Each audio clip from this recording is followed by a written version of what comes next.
Revenge of the Invisible Boy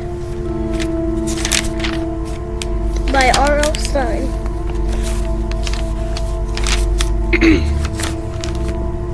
Have I mentioned that I hate Ari Goodwin? I guess I haven't mentioned it since I'm just starting my story. But I hate Ari, and you'll soon see why. My name is Frankie Myler. I'm 12. My magician name is Magic Myler. My story starts while I am on stage in the auditorium in front of everyone at Hans Solo Middle School in Barberton, Ohio. As you can probably tell, I like to be serious and careful and accurate and correct. Those are all important for a magician. For a magic trick who is just learning how to do dangerous magic tricks. I'm in a magic club with my friends, Melody, Richard, and Eduardo Martinez, and Eduardo Martinez, and Ari. One reason I hate Ari Goodwin is that he's not serious and careful. And there are two other things. Ari is a goof and he's a flake. And there's no place for a goof or a flake when you are performing magic. Our club meets every Wednesday after school. We study the history of magic.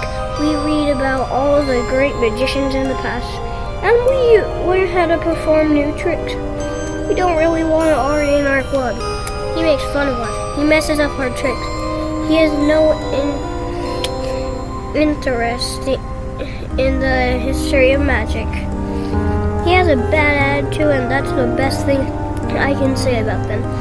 The problem is, the rec room in Ari's basement is the only place that we can meet. It's the only place that's big enough for us to spread out and try new tricks. Also, Ari's mom makes the best chocolate chip cookies and the sweetest lemonade.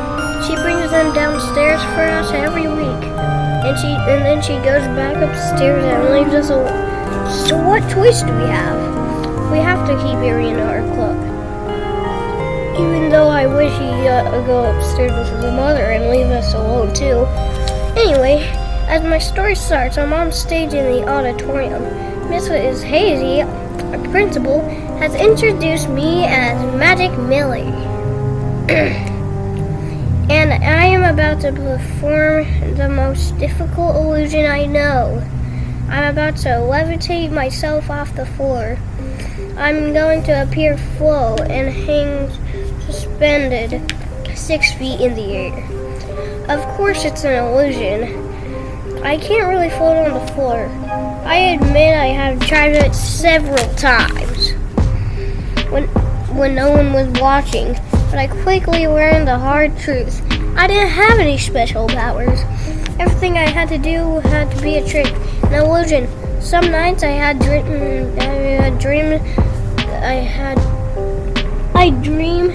that I can fly. In the dream, Melody, Eduardo, and I are performing a magic act on stage. We are wearing long red capes and holding our magic wands. As we end the act, our cape rises up behind us. We raise our wands in front of us and we fly off stage from the auditorium.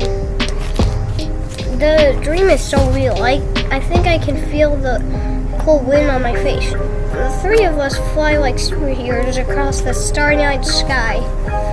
I'm always disappointed when I wake up. As I said, I'm a serious, sensible guy. I'm always surprised when my dreams are so wild and unrealistic. Anyways, I'm about to amaze everybody in school by levitating above the stage. It took a long time to set up the illusion properly.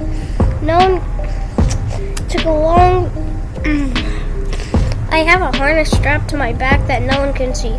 The curtain behind me is black in my harness. No one can see the cord because it matches the curtain.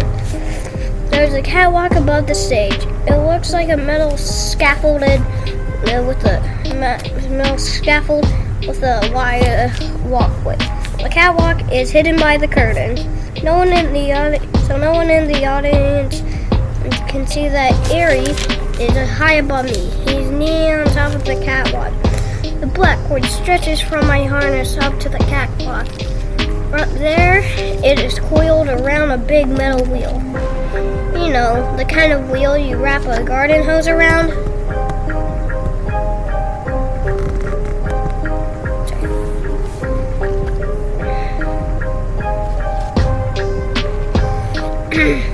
When Airy turns on the wheel, the cord will go tight. And then, as he turns it more, the cord will lift me off the floor. It will look like if I'm floating up at my own. Airy will pull me at least 6 feet off the floor. All he has to do is hold onto the wheel. Hold it steady so I appear to float. Then he will lower me slowly to the floor as the audience claps and cheers and goes wild. It was hard to It was hard to set up, but an easy illusion to perform. Melody and Water were watching me from the sides of the stage. Melody flashed me a thumbs up. I stepped into a place that I could feel the cord tugging around my harness, hidden on my back. I made my announcement to the audience. I will now perform a levitation trick. Now to only few magicians in history, I shouted. Watch carefully, without any props or devices. I'll rise up from the stage and float in midair. Don't try this at kids. Don't try this at home, kids. I thought that was a pretty good joke, but only a few kids laughed. I took a deep breath and raised my right hand. That was the signal for Ari pulling me up. I felt the cord jerk. Then a hard tug, and yes, the cord pulled me up. I stood straight with my hands out to my side. I heard a few kids gasp as my shoes left the stage floor, higher. A few inches off the floor. I heard shouts in the audience, a few more gasps. Some kids started to clap. The cord tugged as hard as I rose 2 feet off the floor, slowly floating higher, 3 feet and more. A hush fell over the auditorium. I glimpsed at Melody and Eduardo smiling at me from the wings.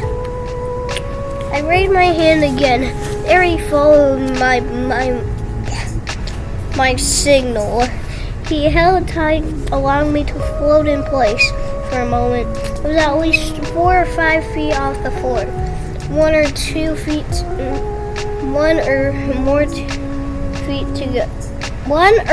more feet to go. The audience started to clap. I took a short bow with my head, and my shoes dangled in the midair, and then I felt something go wrong. Was the cord loosening? Yes. My breath caught in my throat as I felt myself starting to go down fast, and I opened my mouth in a frightened scream. No! Help! Chapter 2. My scream cut off as I landed hard on my belly. My breath whooshed out my open mouth. I sprawled there, choking, struggling to breathe on the catwalk above me. I heard Ari. Oops, my bad. I knew what had happened. The wheel handle slipped out his hands, or else he had just let it go. My bad, he shouted. Sorry, Frankie. Seriously, I'm sorry. Still gasping for breath, I glanced up. Airy had a grin on his face. He wasn't sorry. Who makes an apology with a grin on his face?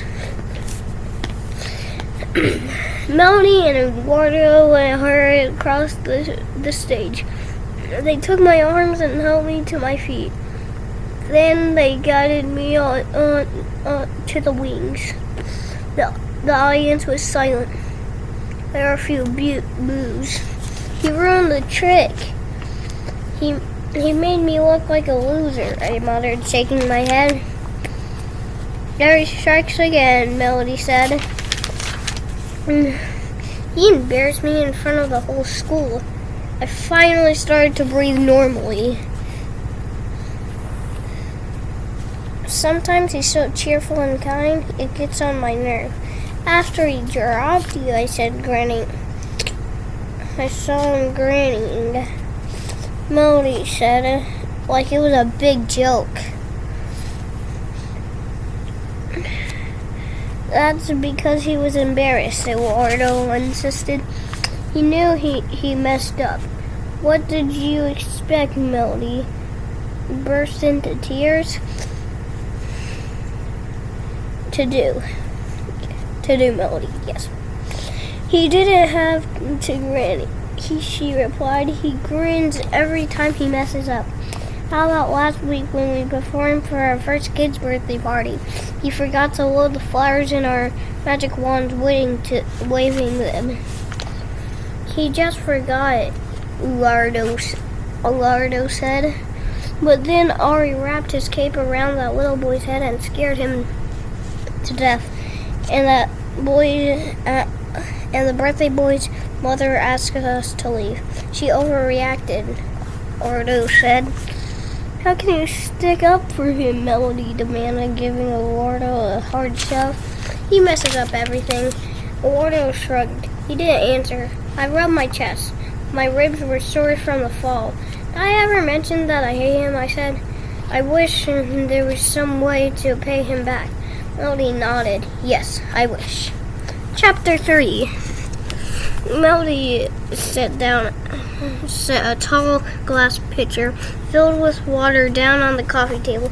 I'm going to show you an awesome new trick, she said.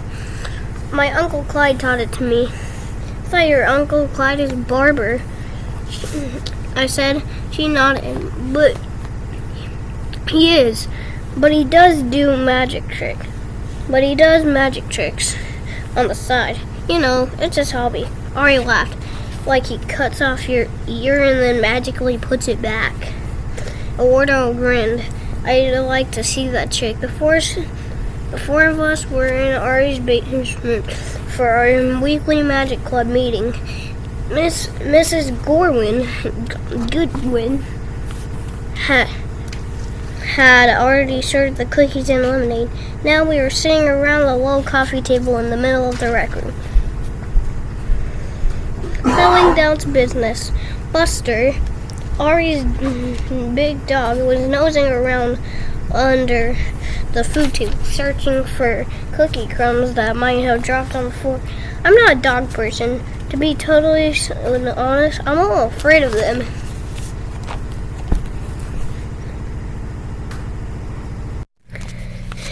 Buster must sense that, which explains why he spends most of his time pestering me. He likes to leap on me and poke me with his huge head and lick me till my skin drips with sticky saliva. Dogs know when you're not a dog person, and then they always pick you out for a special treatment. I begged Ari several times to shut his dog upstairs, but he says that will hurt Buster's feelings. My feelings, of course, don't count. Melody likes to throw her arms around Buster's chest and give him long hugs, but the big creature pretty much ignores her. He only has big eyes for me. Wait. He has eyes for me. I leaned forward on the green leather couch and watched Melody arrange the tall water pitcher. Eric stood in front of the couch. Eduardo slid off his chair and dropped to his knees at the side of the table. He ran a hand back through his straight black hair. Are you going to pour this on somebody? Of course not, Melody said. It's a really good trick. She raised her eyes to me. I need your baseball cap. Get it for me, please. Huh? I gasped. What are you going to do? That's my Yankees cap. Dad got it for me last time I visited New York. Don't worry about it. Just go get it. Melody snapped. When she's showing off a new trip, she can be pretty intense. Melody has red hair, and she's tiny. I think she's the smallest person in our class, but she's definitely the boldest. I've never seen her back down from an argument, and she usually wins. And she's a terror on the soccer field. At least that's what other kids on the team tell me. I crossed the rec room and pulled my Yankees cap from my jacket pocket. Then Melody took it from me. She placed it upside down next to the pitcher of water. I dropped back onto the couch. What are you gonna do? Are you gonna pour the water onto my cap? Melody nodded. You've seen this trick? I've never seen it, Eduardo said. Can't wait to see Frankie's cap get soaked. Harry chimed in. Melody frowned at him. It's not gonna happen. I'm going to pour the pitcher of water into Frankie's cap, and when I lift the cap into the air, it'll be perfectly dry. Ari rolled his eyes. I'm laughing already. He slapped back. He slapped the back of my head from behind. Good luck getting the new Yankees cap, dude. No worries, Melody said. This trick never failed. I gritted my teeth. Was my cap really going to end up perfectly dry? Melody reached up for the handle of the water pitcher. But before she could lift the pitcher off the table, I heard the thud of heavy footsteps. I looked up in time to see Buster rear back on his hind legs and leap onto the table. He banged the pitcher hard with his big head. It toppled over and shattered. Shards of glass flew on the tabletop, and the water splashed in a tall wave in my baseball cap. My cap was soaked through. I made a grab for it, but Buster shoved it to the floor with a big paw. No! I pulled the drenched cap from the floor and brushed off shards of broken glass. Buster dove in for it. I tried to jump to my feet, but before I could, he leaped onto my lap. His fat tongue came out, and they ferociously licked my face. Get him off! Get him off! I cried. I tried to push him away with both hands, but he weighed 2 tons, and he was enjoying the taste of my face. Too much to budge. Don't push him away, Ari said. He'll feel rejected. Rejected? Finally, Eduardo tempted Buster with a dog biscuit, and the hulking beast climbed down from my lap. Ari slapped the back of my head again. Buster likes you, Frankie. Weird, huh? I spun around ready to punch Ari's lights, but I'm not a violent person. I think a lot what I do to Ari, but I would never do to any of it. Partly because it would be wrong, and partly because I'm a bit of a coward. I mean, I'm not a fighter. I'm a sensible, civilized guy. Buster enjoyed his cookies. He sat down in the corner, probably to celebrate his totally victory over me, as we cleaned the broken glass. Then we sat around the table and tried to restart our meeting. I don't want to go over the whole thing again, I said, but the levitation performance was a horrible disaster. I already apologized, Ari said. Can I help it if my hand slipped? Yes, you can, I snapped. I lost focus for a second, he said. It could happen to anyone. Should I let him hit now? Did you see Morgan's Instagram of me on the stage floor, I asked. She called me Frankie Fall Down. Derek Otis posted one too, Ari said. He called you Frankie face first. Haha. I sighed. I'm a joke thanks to you, Ari. Seriously. Kids look at me in the hall and they burst out laughing. Those kids are just being mean, Melody said, adjusting her single braid from one side to the other. Everybody knows accidents happen. You're not a joke, Frankie. Kids will forget, Uri said. You'll maybe be a joke for more months at the most. Maybe till the end of a semester. I squinted at him. Is that supposed to make me feel better? Not really, he said, and grinned. He said, and as he grinned at that hateful grin again. We have to stop talking about it, Eduardo said. We should stick to some card tricks, Melody said. They're a lot easier and you can't break any bones doing card tricks. You could snap your wrist, he said. Everybody ignored him. Card tricks aren't good on stage, I said. The audience is too far away to see anything. Ari poked me to the side. Get up. I'll show you a trick we can do. Huh? I gazed to him. What kind of trick? Come here. I'll show you, he said. He pulled me to my feet. Then he led me across the room to the bar up there. I hesitated. That bar? Why? My dad does 50 chin-ups on it every morning. But you don't have to do any lift. I'm going to show you a good trick. Grab the bar. I'm going to show you a good trick. Now grab the bar. I don't know how I restarted that sentence. I glanced back. Melody and Eduardo hadn't moved. They were watching from across the room. I decided to play along. Maybe Ari did have a good trick. I stood on tiptoes, reached high, and grabbed the metal bar with both hands. Now what? Just hold on to the bar, Ari said. Grip it tightly, don't let go. This is a good trick, you'll see. My arms were stretched as high as they would go. My head tilted back. I gripped the bar tightly in both hands, and Ari tugged my jeans down to my ankle. I uttered a startled cry. Ari backed away, laughing like a hyena. I heard Melody and Eduardo laughing too. Of course, today I wore the SpongeBob boxer shorts my grandmother gave me. Not too embarrassing. I quickly pulled my jeans up, but their laughter continued, ringing off the low basement ceiling.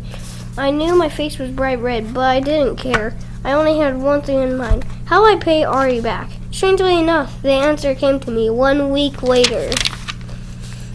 Chapter 4. We didn't have time for arguments or tricks at our next Magic Club meeting.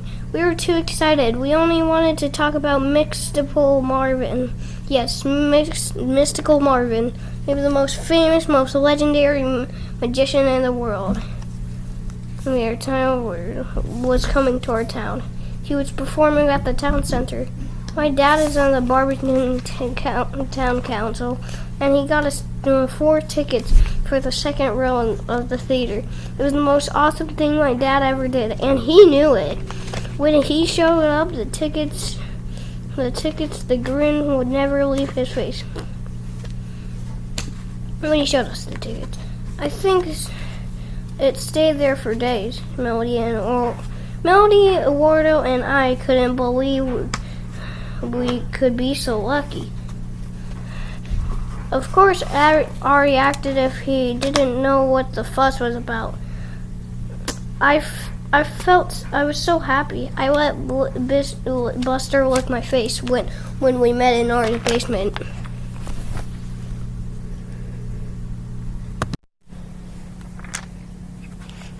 I didn't even try to push the big beast away. Just let him slobber all over. Did you read the Wikipedia page about Mystical Marvin? Melody asked. It says he has all kinds of powers that scientists have been unable to explain. He's a master magician, Eduardo said. I've read everything about him, and I watched some YouTube videos. He says he doesn't do tricks, I added. He says everything he does is real. And you believe that? Ari said, shaking his head. Do you believe in the Easter Bunny too? Whoa! Hold on, Ari, I started. Mystical Marvin does tricks like everyone else, Ari insisted. Maybe he's slicker than anyone else, Ari insisted. Maybe he's slicker than other dudes. But he still does tricks. not true, I said. Why do you always have to tear everyone down? Aries shrugged. I'm not tearing him down. I'm just saying that he's a magician, that's all. And magicians can do tricks. He's more like a wizard than a magician, Eduardo said.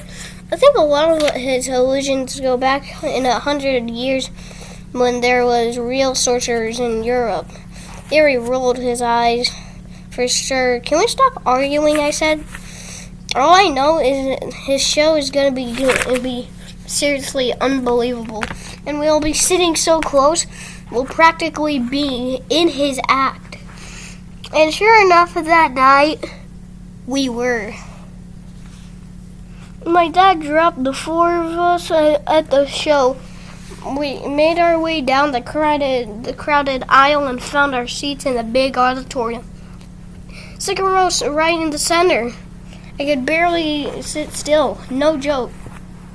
I didn't think Sorry, hiccups. It took me to my first day. No joke. I still think I ever been this excited. Even when my dad took me to my first baseball game at the Yankee Stadium in New York. I gazed at the red curtains across the stage. The white spotlight darted back and forth.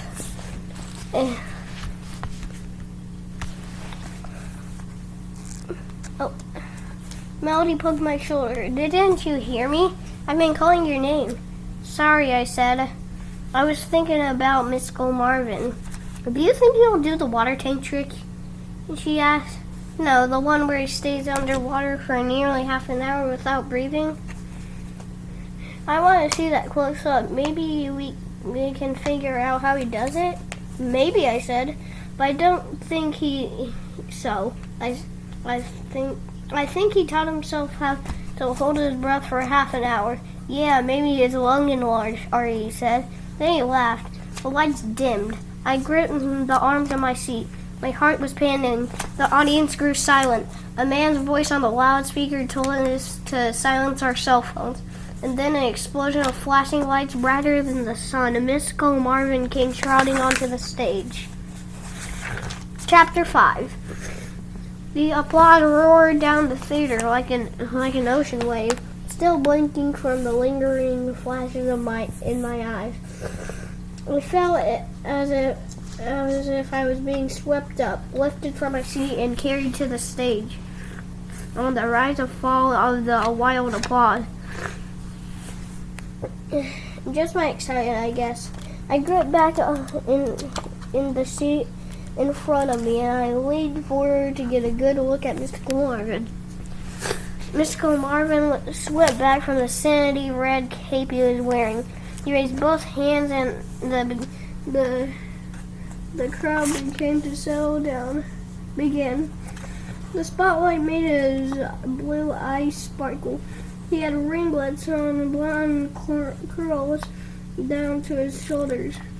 Under the shiny red cape, he wore a white tuxedo so bright it practically glowed. Good evening, friends, he shouted in a deep voice. Welcome to my world of sorcery. He raised his hand, snapped his finger, and disappeared in a burst of light. I turned to Melody. How did he do that? Where is he?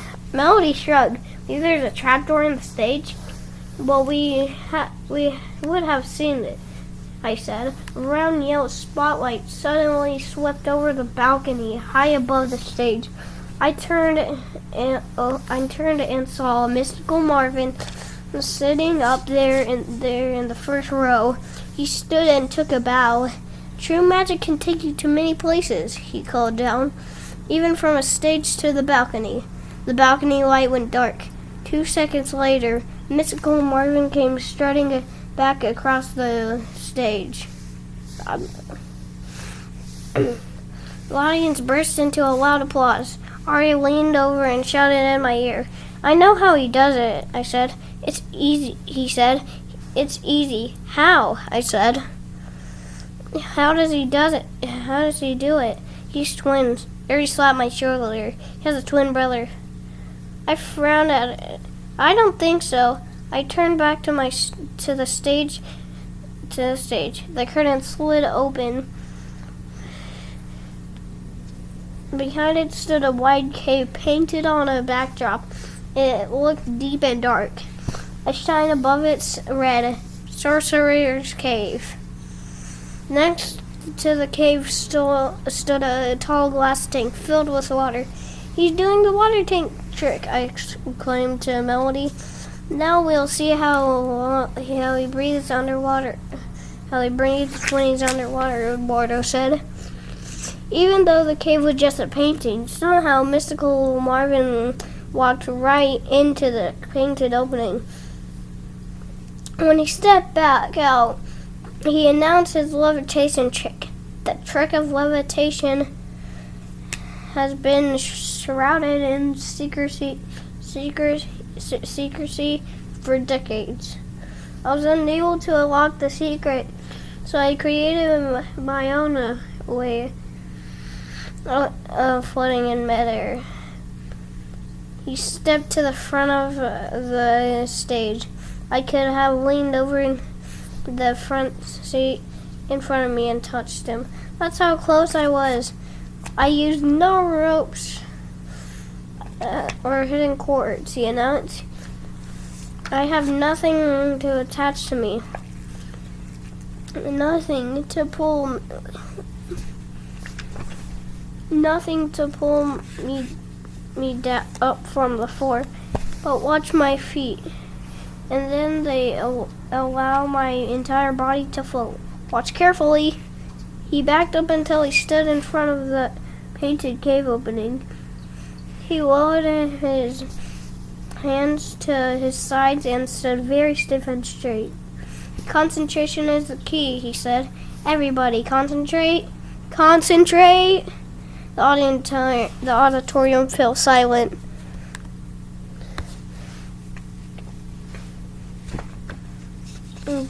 I think everyone was staring at the shiny black boots on Mystical Marvin's feet. Concentrate, he repeated it, if as hypnotizing the audience. Everybody concentrate. And his two boots lifted off the stage floor, an inch, 2 inches, then higher. He kept his body stiff and straight, arms down at his sides, and then he floated off the floor into the air in seconds. He was at least 4 or 5 feet off the floor. The waves of applause came down the rows of seats. Mystical Marvin nodded, but didn't change his erect position. Harry slapped my shoulder again. Big whoop, he said, shouting in my ear. He used a harness too. Do you see it? I shoved it away. No, I don't see it. He's not using a harness. He has no strings attached or anything. Know what you need? You need glasses.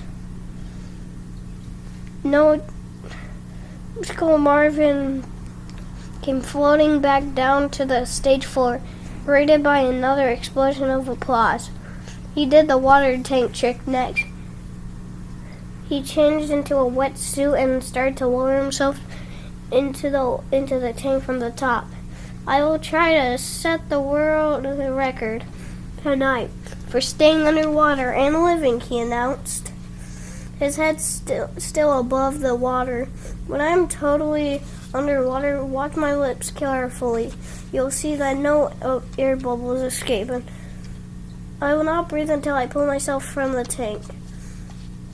He signaled to his assistant. She stepped up from the wings. A young woman with curly brown hair, wearing a sparkling evening gown.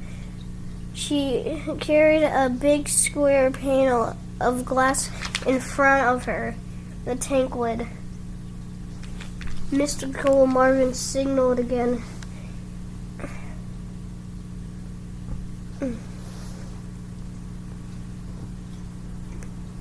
And she placed the lid over the tank. Then she brought a large round clock on a pedestal. She set up beside the tank and started up. It began counting off the seconds. Mystical Marvin sucked in a long and deep breath. He lowered himself, letting him sink until his feet were on the bottom. Then he stood there, facing the audience. My eyes kept going from Mystical Marvin to the clock at the side of the tank. 5 minutes. 10. Music played. Lights flashed. The audience didn't move. Mystical Marvin jumped up and down and made swimming motions with his arms, but he didn't come up for air, and no bubbles escaped his lips. Ari leaned over me again. I know how he does it. I don't, I said. We couldn't be any closer, and there's still no way to find it out, to figure it out. He's not in the tank, Ari said. He's standing behind the tank. He isn't inside it. He only looks like he's in there. Ari, give me a break, I said. Look at him. He's floating and swimming in there. He's definitely underwater. Keep watching, Ari insisted. He isn't in the tank. I shoved Ari away. Stop trying to ruin this for me, I said angrily. You try to ruin every trick. You don't know how to do anything about magic. He stuck, so shut up and let me enjoy the show. He stuck it out his bottom lip and made a pouty face. Like I hurt his feelings. Then he laughed. I don't think he has any feelings, but at least I shut him up for a while. Mystical Marvin stayed underwater for exactly 25 minutes. Then he signaled to his assistant to remove the lid. He burst over the tank, gasping for air. He choked and wheezed and hoisted himself to the floor, dripping a puddle of water around him. Guess he was in the tank, I said to Ari. He sure looks wet. Ari shrugged and didn't reply. When the applause died down, Mystical Marvin said, That trick was taught to me by a scientist who studied the oceans for many years. He taught himself how to swim underwater for longer and longer stretches.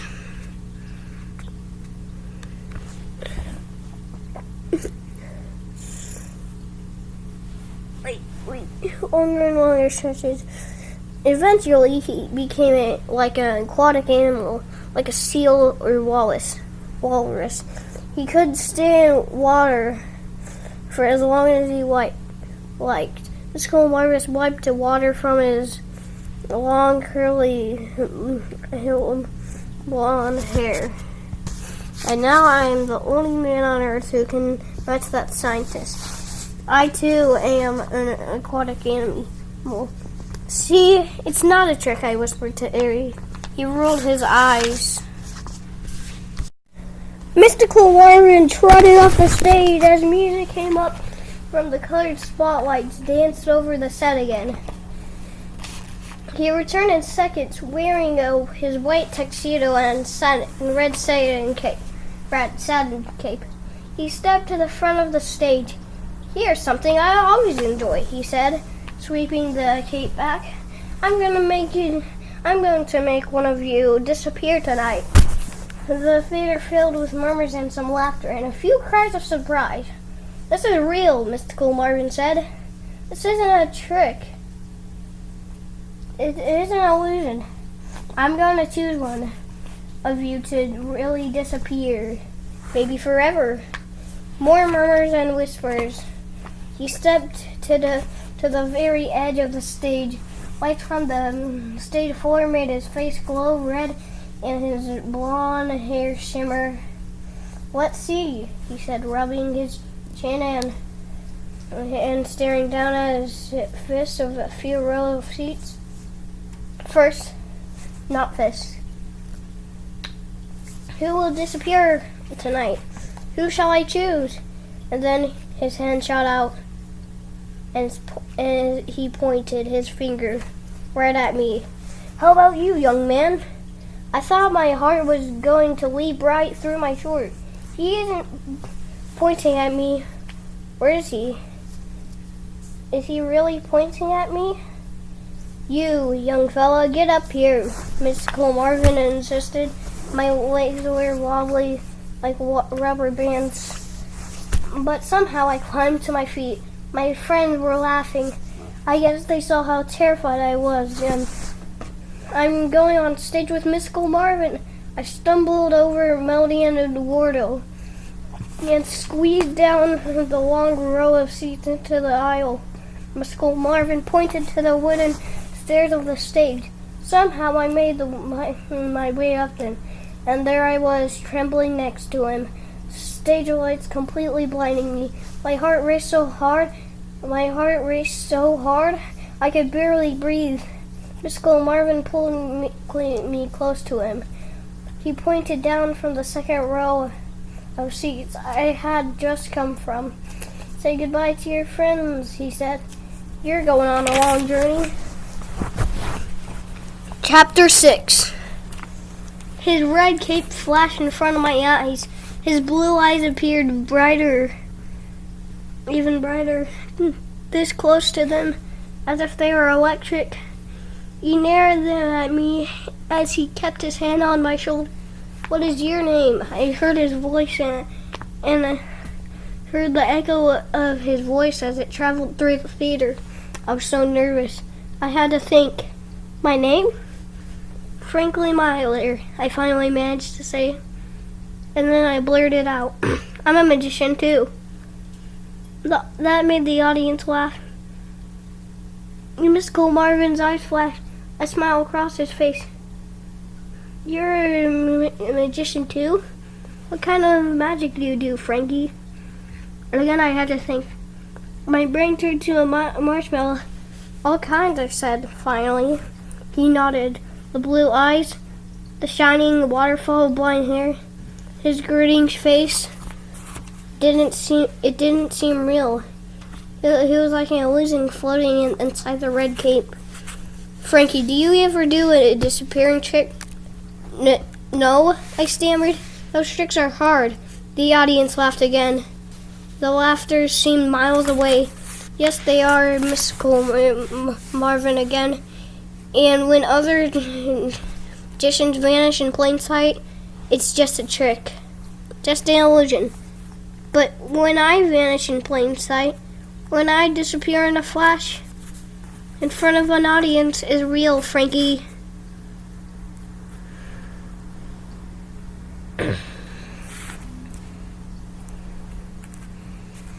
He removed his hand from my shoulder and took a step back. The cape billowed behind him. "And tonight I'm gonna show you how to disappear," he continued. "And it isn't a trick, Frankie." He raised his voice so the audience could hear every word. "You'll really disappear later. You'll appear again. Hope it's soon, but I can't guarantee it. I can't predict when you will return." I swallowed. "You mean I have performed this many times?"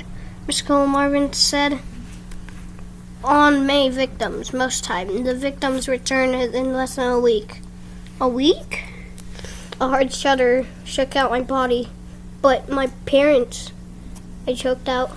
Mystical Marvin raised a hand to silence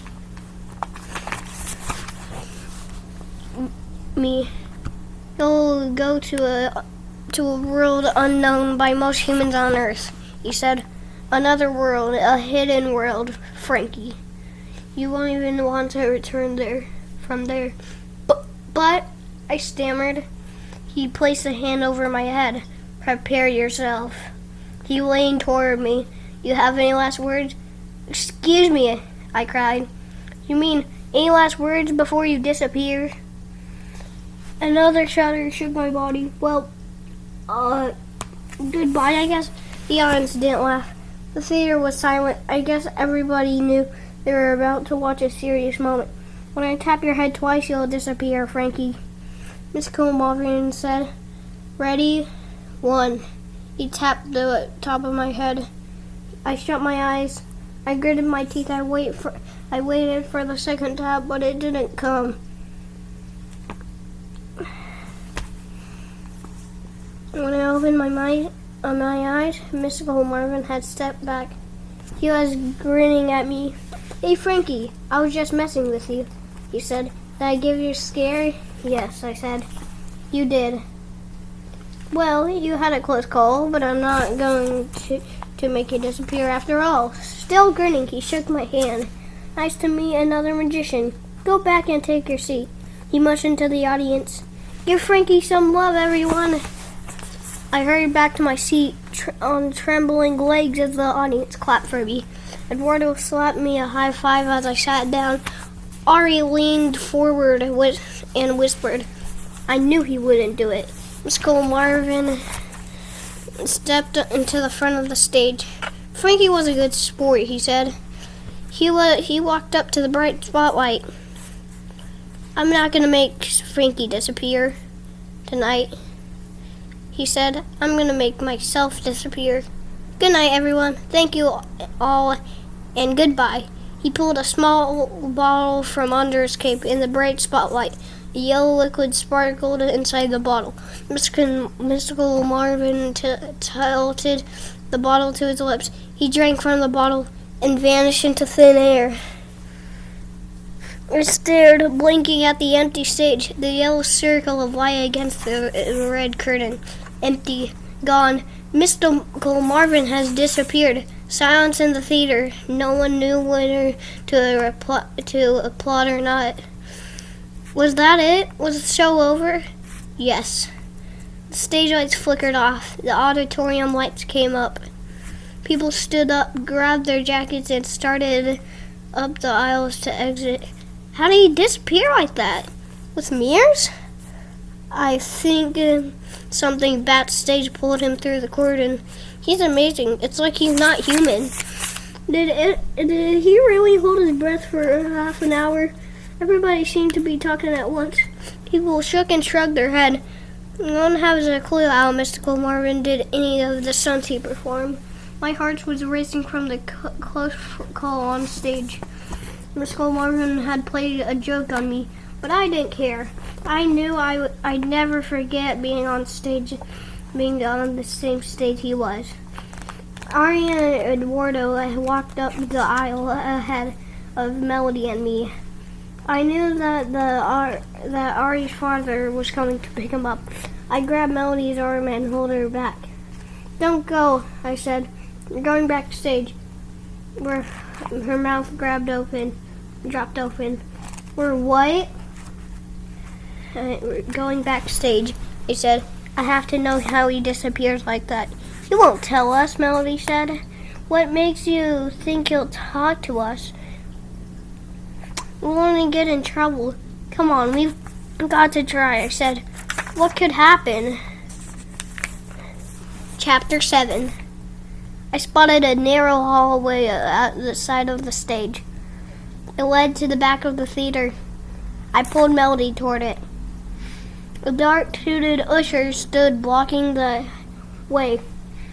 I waited until he moved up the aisle to help a woman with a cane. Hurry, let's go, I whispered.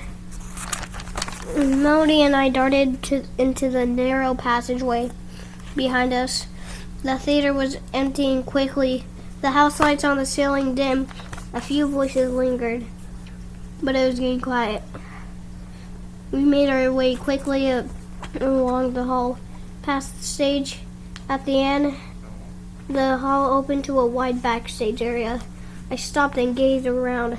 I expected it to be busy back here, and bustling with people who worked on the show, but you were nearly silent. An old man in a gray work uniform was down on his knee at the far wall. He was lifting stage props into a large chest. His head was down. He didn't see us. The folding chairs were stacked against the tall stuffed penguin tiled beside them. A long rack of costumes against another wall. Floating chairs were stacked against one wall. A tall stuffed penguin tilted beside them. A long rack of costumes stood against another wall. Spotlight lay on lay on its back, dark tiled, toward the high ceiling. A stack of coiled black cords rose up beside it. I listened for voices. Only sound was a loud buzzing hum. Probably the air conditioner. This is weird, I murmured. Melody nodded. Yeah, where is everyone? She tugged at her single braid with both hands. She does that when she's tense. I was nervous too. I knew we wouldn't be back here, and I knew Mystical Marvin probably would just tell us to go away. But I had to try to talk to him. I watched the worker in the gray uniform climb to his feet. He closed the lid to the chest and clicked it shut. Then he turned and disappeared into another black hole. Are we really all alone here? I said to Melody. Maybe we should go. She gave me a little push. We're here. We should try to find typical Melody. She doesn't scare easily. And she doesn't like to retreat. I spotted a row of doors along the back wall. One of the doors was open and a light was on behind it. Those must be dressing rooms, Melody said. Maybe that's Mystical Marvin's dressing room. She cupped her hands around his mouth and shouted, Mystical Marvin, are you there? Silence. I took a few steps leading the way toward the open door. Is anyone here? I called. Mystical Marvin, anyone here? I jammed my hands into my jeans pockets. Then I spun around from the dressing room and gazed all around the big backstage area. No one around, not even the guy in the gray uniform. I turned and saw that Melody had crept up to the open dressing room door. She poked her head inside. Then she spun back to me. No one here, she called. Her voice rang off the high concrete walls. Where did he go? I asked. Maybe he runs down the theater after he disappears. She replied, he didn't come back and take a ball or anything. You're probably right, I murmured. I couldn't hide my disappointment. I really wanted to meet Mystical Marvin and ask him about that disappearing trick. Here we were, so close. Guess where we should go, I said sadly. Melody nodded. She forced a smile. We tried. We both started toward the hall at the side, but we stopped when something pulls in front of us. I blink. What have I just seen? Something strange. It seemed like the air had moved. I stood close to Melody, and we both stared straight ahead. And it happened again. Some kind of shift in the air.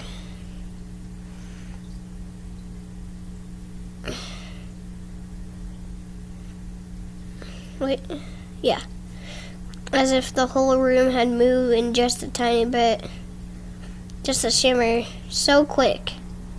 It happened again.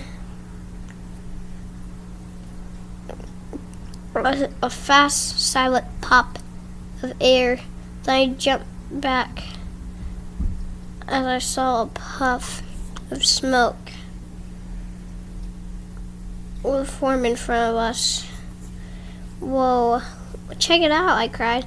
The puff of smoke lengthened until it resembled a fat snake, floating at eye level, so close it was in front of us, so close I could touch it if I wasn't terrified of what I was seeing. The smoke coiled around itself as it floated, twisted, and bent, and grew larger. At first an oval-shaped cloud, then spreading out until it rose in front of Melody and me as a curtain of white haze.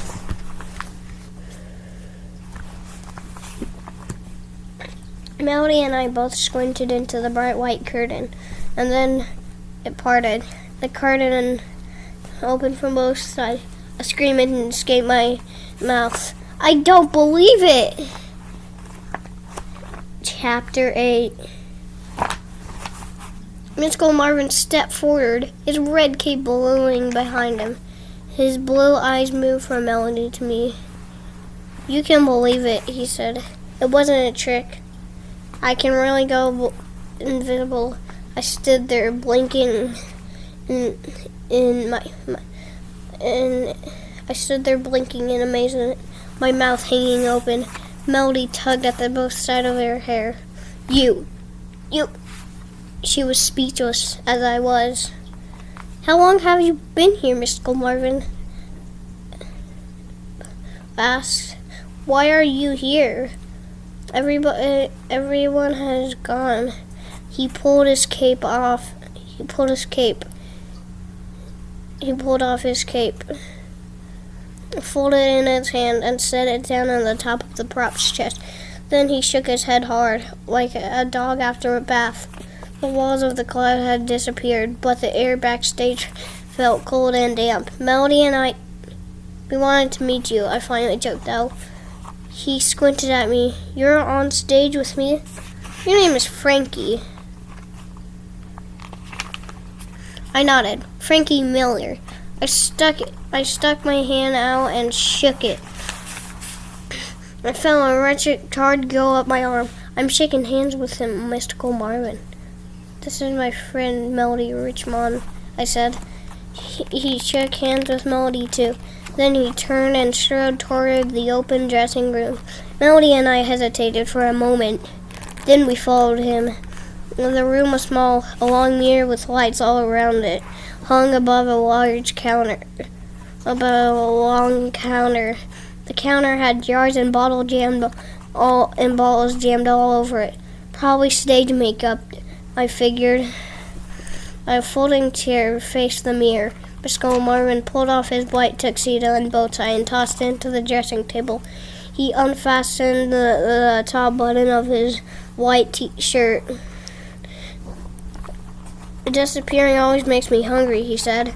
I'm going to run out and have an early dinner. He ran through a comb of his blonde ringlets. Melody and I watched the room from the doorway. I didn't know if we were allowed in the room or not. We have a magic club, I stammered. Mystical Marvin stepped down the brush and turned to us. Yes, you on stage. You're a magician. I felt my cheeks go so red. Well, I'm just learning. We all really into magic. We're all really into magic. We try out new tricks, Melody said, and we do research on all the great magicians. Nice, he said. He tugged off his tuxedo jacket and hung it on the wall. Of course you realize I'm not a magician. I don't do tricks. I took a deep breath. I needed courage to ask my next question. I was wondering, I started. We're such huge fans and we're studying magic, and he narrowed his eyes at me. What are you trying to say, Frankie? Just go ahead and ask me. Can you tell us how you do that disappearing thing? I blurted out breathlessly.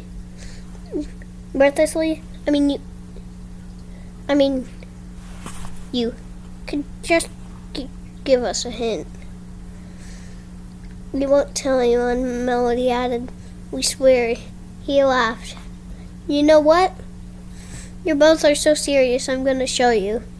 I'm going to show you the whole thing. But I have to remind you, it isn't a trick.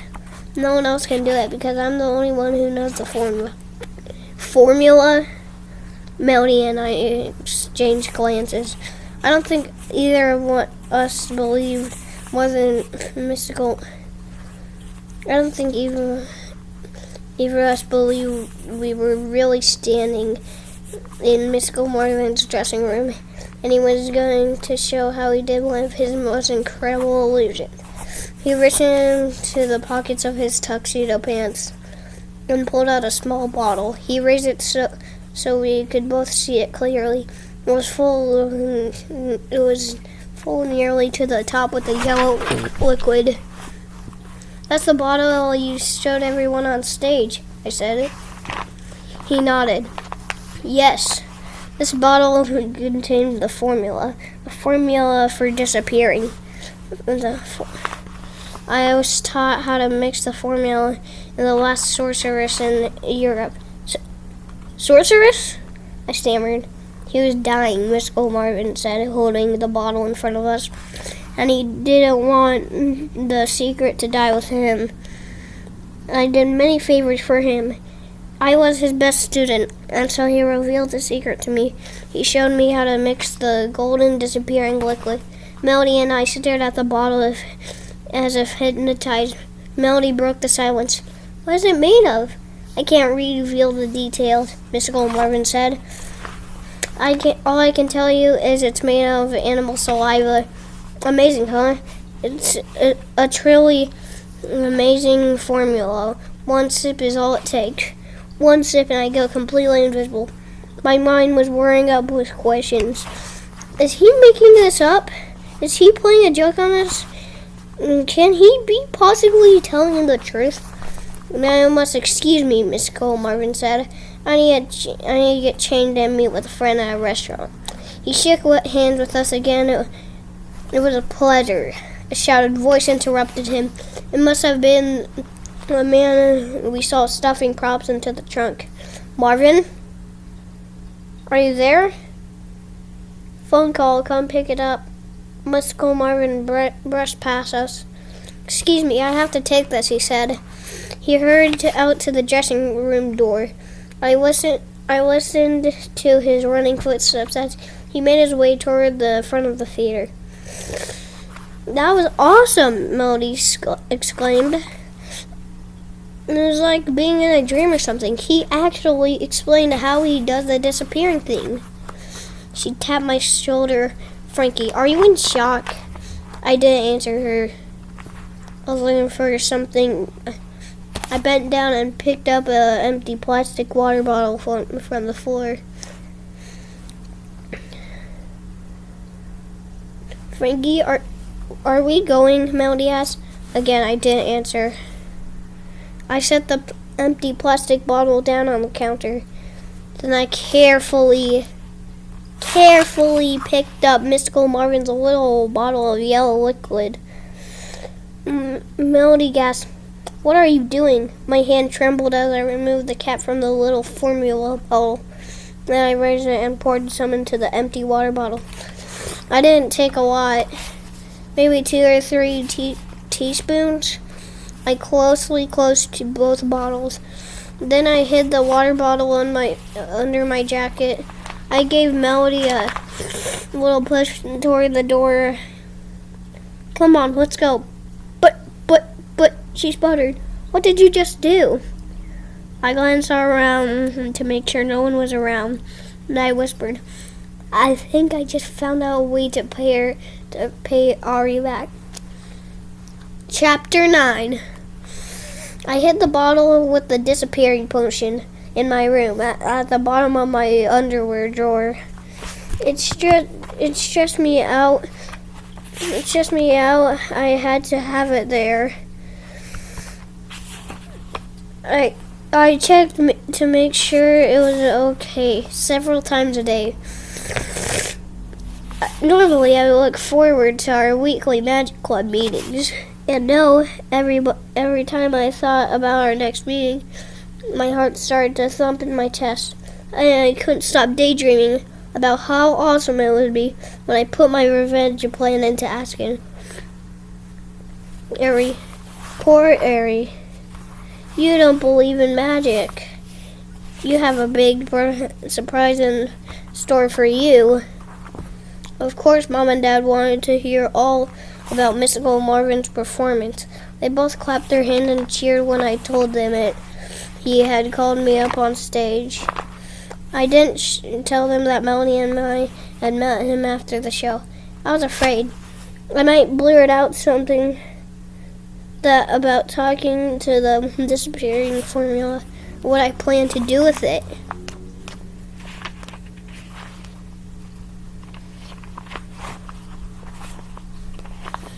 I'm not the best secret keeper in the world. I like to share. I guess that's why I enjoy performing magic tricks for people. But sometimes I share too much. Of course, I told Melody and Eduardo my plan. Melody had already guessed it. She thought it was the perfect revenge. Eduardo had a million questions. Mainly, he wanted to know what would happen if Ari disappeared and didn't come back. I laughed. I guess we'd throw a party, I said. No, really, he insisted. Aren't you afraid that the whole idea may be dangerous?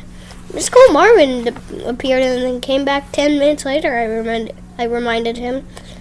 He drank the same formula, so I don't think we need to worry. I think we do need to worry, Eduardo insisted. What if Ari disappears and it didn't harm Mr. Marvin at all, I said. One sip and he was invisible. A few minutes later, he was back and he was fine. But he's a pro, Eduardo said. He's done it before. Lots of times. Maybe Ari won't know how to get back to normal. You're not gonna talk me out of it, I said. Ari has been asking for it ever since I joined our club. He's been trying to ruin Miss Marvin's show for me.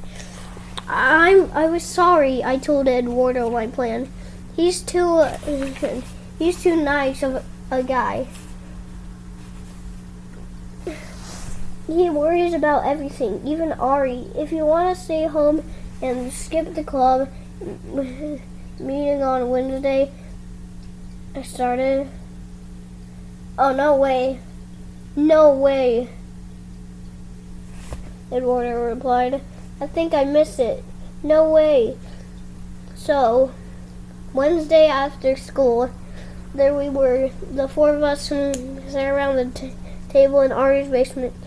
Ari's mother brought down a big plate of banana cupcakes. Then she hurried upstairs to mix her famous lemonade. Mustard licking the crumbs off my hands. Eduardo seemed a lot more quiet than usual.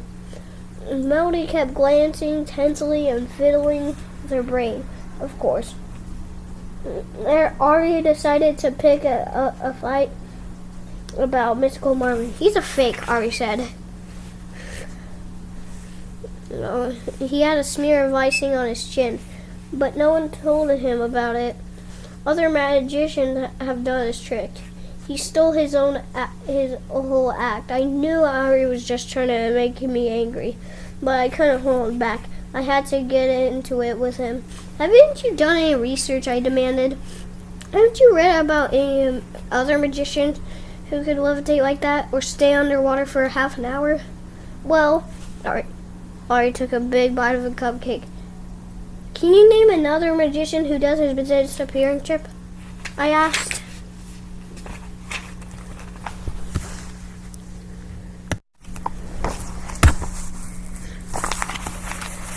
I'm not the...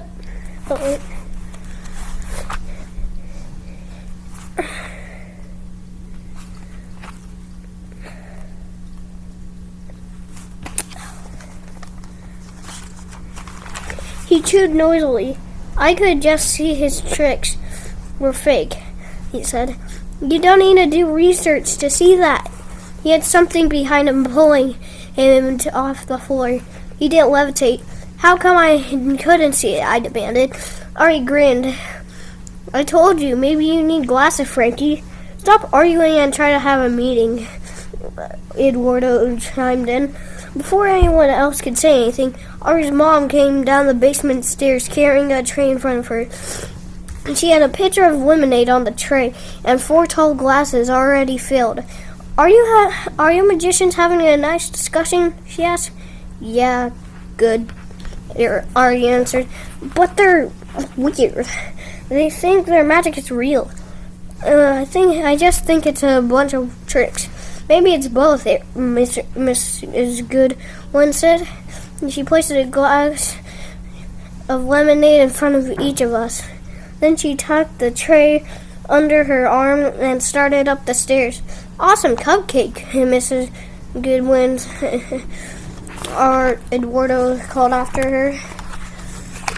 And she turned around and halfway up the stairs. Thank you, Eduardo. She squinted at Buster, who was hunched by the chair.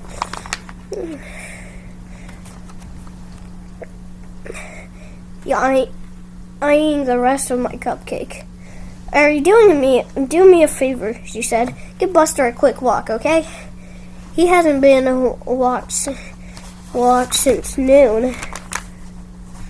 Eric stuffed the rest of his cupcake into his mouth. He jumped up his chair, scribing onto the linoleum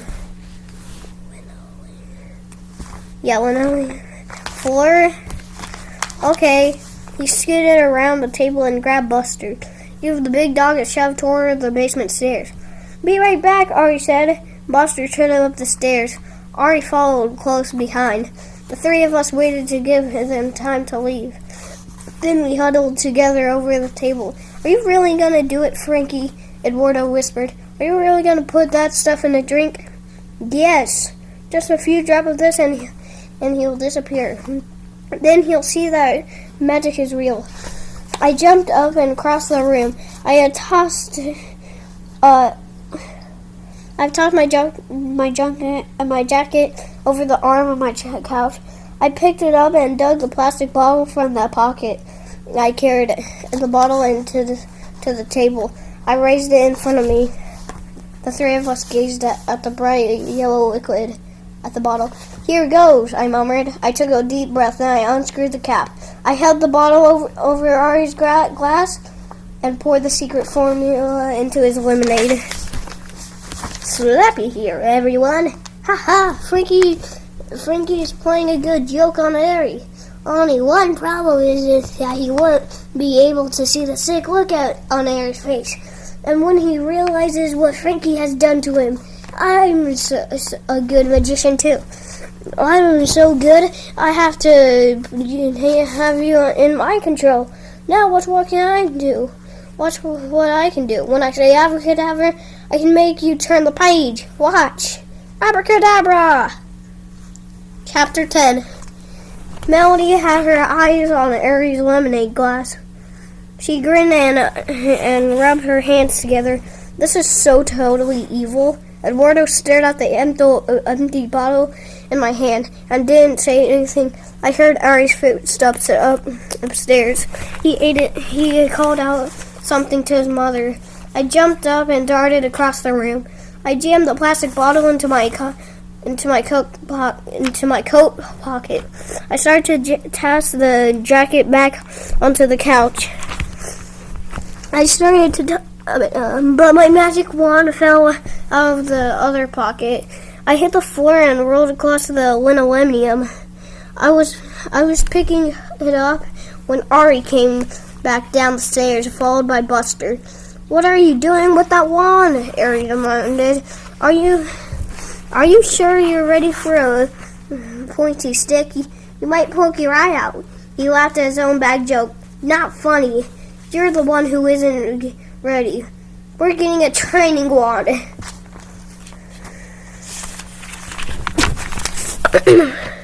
Melody and Water laughed. I just scowled. I sat down and placed the wand beside my cake plate. Buster licked my hand some more. I didn't try to push him away. I was too busy concentrating on the Ari's lemonade glass. Go ahead. Drink it. Ari reached for his glass. I sucked a deep breath and held it in. Before Ari could drink, Buster jumped up. The dog snapped his teeth open and grabbed the magic wand off the table. Hey, stop! I cried. I swiped at it. Missed. I hurtled at him. Stop him. He'll chew it to bits. Melody and Eduardo came darting after me. I dove at him. I tried to wrap my arms around his neck, but he dodged to the side, and I stumbled into the couch. The dog stared at me. the wand locked tightly between his teeth. I know he was playing with me, but I had no mood to play. Besides, the wand had cost $35. Buster scampered along the far wall. Melody and Eduardo had him cornered. Eduardo grabbed the end of the wand. "Careful!" I cried. "Don't pull it too hard. It'll break. Buster gave up the game. He opened his jaws and let the wand slide out.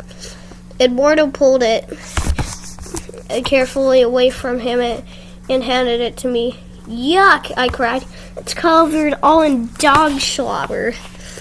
Ari laughed. He hadn't moved from the table. "Buster wants to be a magician too. He could probably teach you some magic tricks, Frankie." Grumbling to myself, I wiped the wand off the leg of my jeans. The three of us took our places at the table. "This is an awesome meeting," Ari said. "We should name Buster president of our club." He laughed. I gazed at Ari's lemonade glass. It was time to get this going. The dog was trying to ruin my big plan. I raised the glass high. "Cheers, everyone," I said. Others raised their glasses. "Cheers!" We all drank. The lemonade was cold and sweet. Ari drank his glass all the way down without taking a breath. No one spoke. I clasped my hands tightly together in my lap. Melody, Eduardo, and I didn't move. We watched Ari and waited for the formula to do its thing. Chapter 11. I realized I was holding my breath. I let it slowly keeping my eyes on Ari. He smiled and gave me a twirled empty lemonade glass. "Ari, disappear," I thought. "Why aren't you disappearing?" Mystical Marvin vanished in a flash. Ari's smile stayed frozen on his face. He tapped his glass on the tabletop. His eyes were locked on mine. "I'm overhead your plan," he finally said. I squinted at him. "Excuse me?" "I didn't take Buster outside. I waited upstairs and listened to you. I heard you were gonna put something in my lemonade to make me disappear." My breath caught in my throat. "But..." "So guess what?" Frankie already said. When you chased after Buster and your magic wand, I switched glasses with you." "No!" I cried. "No way!"